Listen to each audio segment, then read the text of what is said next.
Lesson 6.2, Multiplication of Rational Numbers. We will be working with two types of rational numbers. The first is decimals. So here are the steps for multiplying decimals. First, multiply the numbers by ignoring the decimal. Then, add the decimal places in the factors to find the places needed in the product. Annex zeros in the front if needed.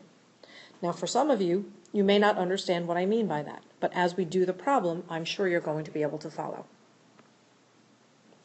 Okay, if you look at the first example, what we're going to do is rewrite the example so that it's going downward. So we're going to have 34 10,000ths times 2 6/100ths. Now the first thing that it says to do is ignore the decimal. So let's just multiply it as if there's no decimal there. So we start by multiplying by 6. 6 times 4 is 24, carry the 2. 6 times 3 is 18, plus 2 is 20. Now, I can multiply by this 0 here and put a row of zeros, but it is not necessary, so I'm not going to do that. I'm actually going to start by multiplying by the 2. Since the 2 has 2 places behind it, what we're going to do is put down 2 zeros as placeholders before we multiply. Then 2 times 4 is 8, 2 times 3 is 6. Now, add going down. 4, 0, 10, carry the 1, 7. Now, that's the first part, or step number 1. Step number 2 now said let's figure out how many places need to go behind the decimal. So if we look at the first one here, how many places do you see behind the decimal? Well, there are 4 places behind the decimal. In the second number, how many places are behind the decimal? In that one, there are 2 places behind the decimal. So if we add 4 plus 2 together, we get a total of 6, which means in my final answer, I need 6 places behind the decimal. So what I'd like to do is start at the back and then go forward 6 places. 1, 2, 3, 4, 5, 6. That's where my decimal point will go. So now you can see there are 2 empty spots in the front, so I'm going to put 2 zeros. And now I have 6 places behind my decimal. That is the answer to the first one. So pause the video and try and do number 2 on your own.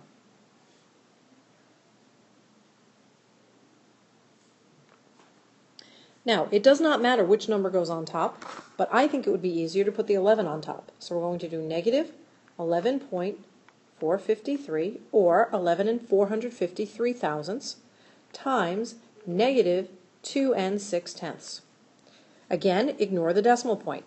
6 times 3 is 18, carry the 1. 6 times 5 is 30, plus 1 is 31, carry the 3. 4 times 6 is 24, plus 3 is 27, carry the 2. 6 times 1 is 6, plus 2 is 8, and 6 times 1 is 6. Now, multiply by the 2, add the 0 first. 2 times 3 is 6, 2 times 5 is 10, carry the 1. 2 times 4 is 8, plus 1 is 9, 2 times 1 is 2, and 2 times 1 is 2. Now add up all of your numbers. You get 8, 7, 7, 17, 9, 2. Now let's figure out how many places we need behind the decimal. Here you have 1 place behind the decimal. Here you have 3 places behind the decimal. So altogether, we need to have 4 places behind the decimal. So start in the back. 1, 2, 3, 4. That's where your decimal point would go. And your final answer would be 29 and 7,778 10,000ths.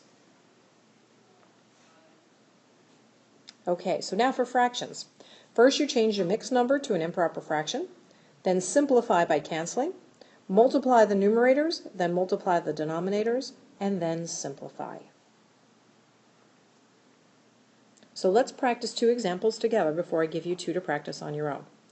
It says negative 4/9 times 2/5. Is there any numerator that can be canceled with any denominator? That means there's a number that will go into both of them. In this particular case, there isn't. So we multiply going straight across. So negative 4 times 2 is negative 8. And then 9 times 5 is 45. There is nothing that goes into 8 and 45. So that is your final answer. Now if you look at number 4, first step says change your improper fractions, or your mixed numbers rather, into improper fractions. So we're going to take this and change it to an improper fraction, and then we're going to take the whole number and also make that into a fraction.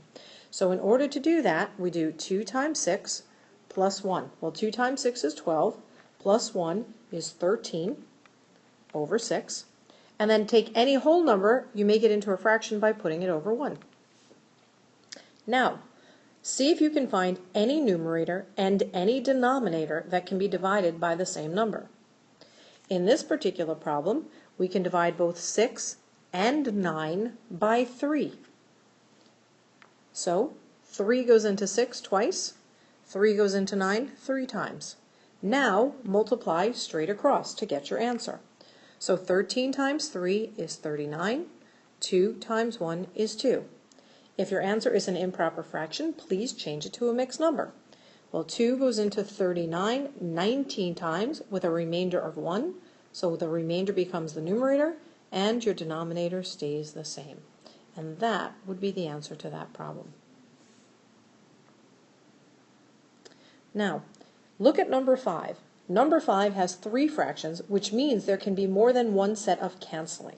I would like you to take a moment and see if you can solve number 5 on your own, and then go ahead and try number 6. We'll go over both of them in a minute.